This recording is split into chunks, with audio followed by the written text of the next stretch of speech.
ನಾಳೆ ರಿಸಲ್ಟ್ ಅಂತ ನಿಮಗೂ ಕೂಡ ಟೆನ್ಷನ್ ಆಗಿದ್ರೆ ಯಾವ್ದಾದ್ರು ಒಂದು ವರ್ಕ್ ಅಲ್ಲಿ ಇನ್ವಾಲ್ವ್ ಆಗಿ. ಈಗ KCET ಅವ್ರು ನೀಟ್ಗೆ ಅಪ್ಲೈ ಮಾಡಿದ್ರೆ ಅದ್ರೊಳಗಡೆ ಅದ್ರ ಪ್ರಿಪರೇಷನ್ ಒಳಗಡೆ ಜಾಸ್ತಿ ಇನ್ವಾಲ್ವ್ ಆಗಿ, ಜಾಸ್ತಿ ಕ್ವಶನ್ಸ್ ಅನ್ನ ಸಾಲ್ವ್ ಮಾಡಿ, ಟ್ರಿಕ್ಸ್ ಅನ್ನ ಡೀಪ್ ಆಗಿ ಅರ್ಥ ಮಾಡ್ಕೊಳ್ಳೋಕೆ ಟ್ರೈ ಮಾಡಿ, ಅಥವಾ ಕಾನ್ಸೆಪ್ಟ್ ಅನ್ನ ಡೀಪ್ ಆಗಿ ಅರ್ಥ ಮಾಡ್ಕೊಳ್ಳೋಕೆ ಟ್ರೈ ಮಾಡಿ. ಇದರಿಂದ ಏನಾಗುತ್ತೆ ಅಂತ ಹೇಳಿದ್ರೆ ಈ ರಿಸಲ್ಟ್ ಅನ್ನೋ ಕಾನ್ಸೆಪ್ಟ್ ಅಥವಾ ರಿಸಲ್ಟ್ ಅನ್ನೋ ವಿಷಯ ಏನಿದೆ ಅದರಿಂದ ನಿಮ್ಮ ಮೈಂಡ್ ನೀವು ಡೈವರ್ಟ್ ಮಾಡ್ಕೊಳ್ಳೋ ರೀತಿ ಆಗುತ್ತೆ. ಈ ರೀತಿ ಮಾಡಿದ್ರೆ ಅಂತ ಹೇಳಿದ್ರೆ ಟೆನ್ಷನ್ ಆಗೋದು ಕೂಡ ಕಡಿಮೆ ಆಗುತ್ತೆ. ನೀವೀಗ KCET ಅವ್ರ ನೀಟ್ಗೆ ಅಪ್ಲೈ ಮಾಡಿಲ್ಲ ಅಂತ ಸಂದರ್ಭದಲ್ಲಿ ಏನ್ ಮಾಡಿ ಅಂತ ಹೇಳಿದ್ರೆ ಯಾವ್ದಾದ್ರು ಮೂವಿ ನೋಡಿ, ಸಾಂಗ್ಸ್ ಕೇಳಿ, ಡಾನ್ಸ್ ಮಾಡಿ. ಯಾರು ಪೇಂಟಿಂಗ್ ಮಾಡೋ ಇಂಟ್ರೆಸ್ಟ್ ಇದ್ದವರಿದೆ ಅಂದ್ರೆ ನಿಮ್ಗೆ ಡ್ರಾ ಮಾಡೋದು ಅಥವಾ ಪೇಂಟಿಂಗ್ ಮಾಡೋದು ಇಷ್ಟ ಆದ್ರೆ ಅದ್ರೊಳಗಡೆ ಇನ್ವಾಲ್ವ್ ಆಗ್ಬೇಡಿ. ಅದ್ರೊಳಗಡೆ ಇನ್ವಾಲ್ವ್ ಆಗ್ಬಿಟ್ರೆ ನಮಗೆ ಬೇರೆ ಯಾವ್ದು ಥಾಟ್ಸ್ ಬರಲ್ಲ. ಸೊ ಮೈಂಡ್ ಅನ್ನ ಆದಷ್ಟು ರಿಲ್ಯಾಕ್ಸ್ ಆಗಿ ಇಟ್ಕೊಳ್ಳೋದಕ್ಕೆ ಆಗುತ್ತೆ.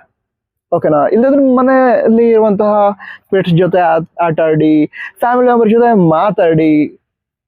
ಈಗ ಸಿಸ್ಟರ್ಸ್ ಆರ್ ಬ್ರದರ್ಸ್ ಇದ್ರೆ ನಿಮ್ ರಿಸಲ್ಟ್ ಟೈಮಲ್ಲಿ ನಿಮ್ಗೆ ಹೇಗೆ ಅನಿಸ್ತಾ ಇತ್ತು ಅದನ್ನು ಕೂಡ ಮಾತಾಡೋರು ಕೂಡ ಸಮಾಧಾನ ಹೇಳ್ತಾರೆ.